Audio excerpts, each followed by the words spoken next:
শোনো বলছি উড, এই যে এখানে আমি তোমাদের শুরুতেই বোঝার স্বার্থে বলে রাখি, এখানে কি হবে? উড হবে। কেন হবে, কোন সেন্সে এই জায়গায় উড হবে, এটা তোমাদের বোঝা দরকার। শোনো বলছি, যখন আমরা কোনো কিছু অফার করি, এখানে কি অফার করছে বলো? এ কাপ অফ টি। আচ্ছা তুমি কি এক কাপ চা খাবে? অফার করা। যখন আমি কোনো কিছুটা অফার করব এবং আমি এক্সপেক্ট করব very positive feedback from the other side, হ্যাঁ ও আমার প্রপোজালটা কি, তোমার অফারিংসটা কি করবে? অ্যাকসেপ্ট করবে।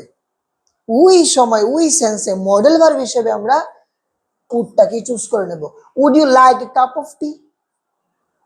সো তুমি একটাবার ভাবো না, যখন আমরা এরকম কাউকে অফার করব, প্রপোজাল রাখবো, খাবে এক কাপ চা, খাবে, তো কি ও উল্টো পাশের জন বলবে যে না না খাবো না খাবো না, এরকম আমরা এক্সপেক্ট করবো না।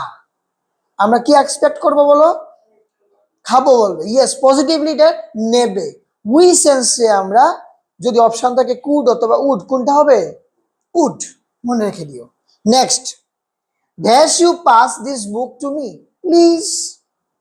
তুমি কি আমাকে দয়া করে ওই বুকটা একটু পাস করবে? এখানে কি বোঝাচ্ছে? ভেরি পলাইট রিকোয়েস্ট বা পলাইট হেল্প চাওয়া। ওই সময়ে ভেরি পলাইটলি যখন হয় ব্যাপারটা, ঠিক আছে, ফর্মালি যদি হয় তখন আমরা কুডটাকেই চুজ করে নেব। বুঝতে পেরেছ কোন জায়গায় উড বা কোন জায়গায় কুড বসে? Very very important.